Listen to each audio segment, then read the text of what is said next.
उस राजा की कहानी जो स्वर्ग देखना चाहता था। एक बार की बात है, एक राजा था जो एक दिन शिकार के लिए निकला था। तभी उसे पहाड़ों में एक सुनसान जगह पर एक फकीर मिला। फकीर एक छोटे से पुराने पलंग पर बैठा हुआ कुरान पढ़ रहा था और उसने अपने कंधों पर पेचदार लबादा डाला हुआ था। राजा ने उससे पूछा कि वह क्या पढ़ रहा है और उसने कहा कि वह स्वर्ग के बारे में पढ़ रहा है और प्रार्थना कर रहा है कि वह वहां प्रवेश करने के योग्य हो जाए। फिर वे बातचीत करने लगे और धीरे धीरे राजा ने उस धोखेबाज से पूछा कि क्या वह उसे स्वर्ग की एक झलक दिखा सकता है, क्योंकि उसे उस चीज पर विश्वास करना बहुत मुश्किल लगता है जिसे वह नहीं देख सकता।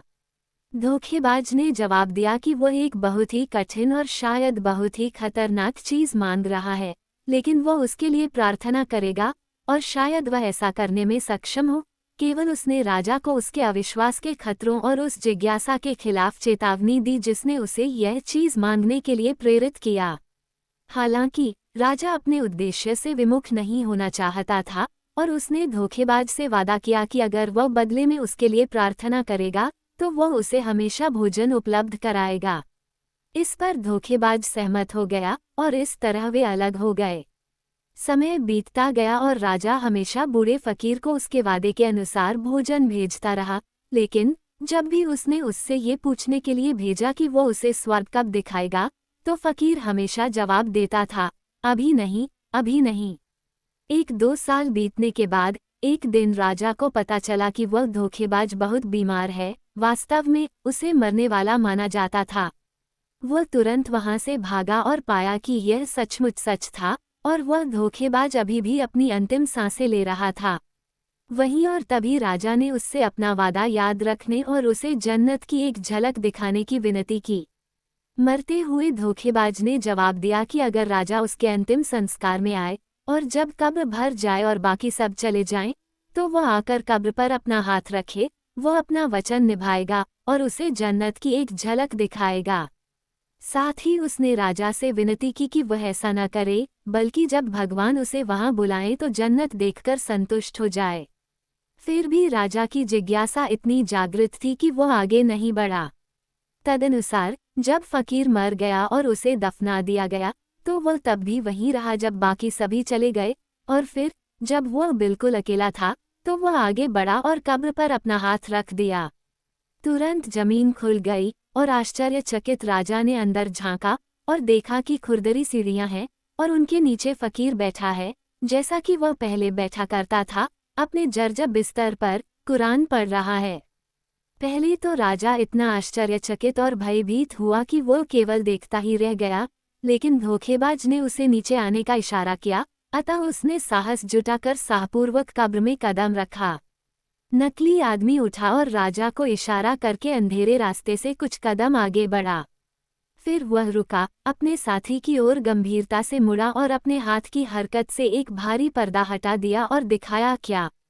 कोई नहीं जानता कि राजा को वहां क्या दिखाया गया था, न ही उसने कभी किसी को बताया, लेकिन जब नकली आदमी ने आखिरकार पर्दा गिरा दिया और राजा वहां से जाने के लिए मुड़ा, तो उसे स्वर्ग की झलक मिल गई थी।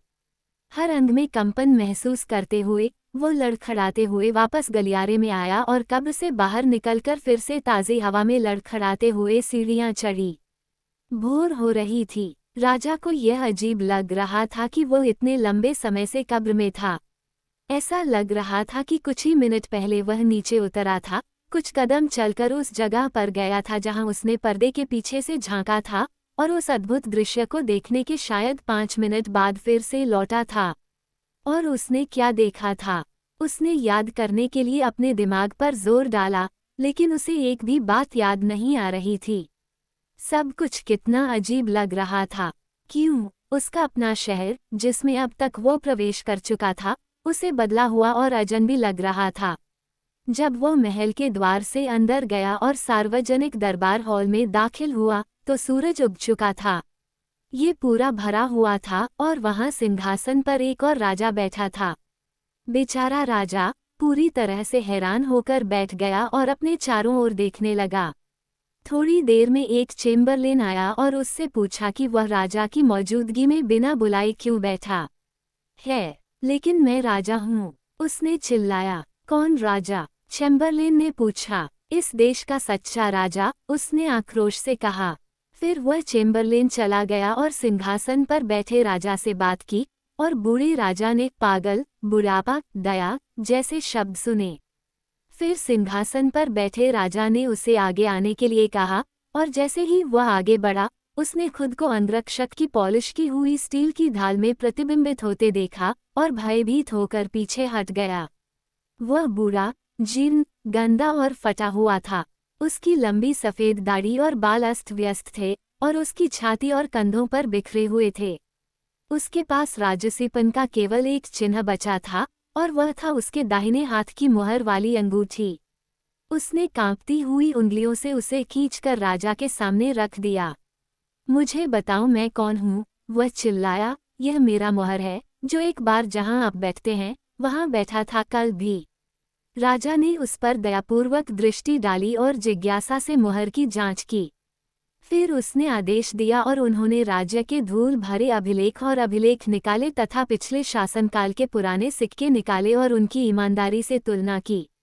अंत में राजा ने बूढ़े व्यक्ति की ओर रुख किया और कहा, बूढ़े व्यक्ति, ऐसा राजा जिसकी मुहर तुम्हारे पास है, 700 साल पहले राज करता था, लेकिन कहा जाता है कि वो गायब हो गया है। कोई नहीं जानता कि कहाँ है। तुम्हारे पास अंगूठी कहाँ से आई?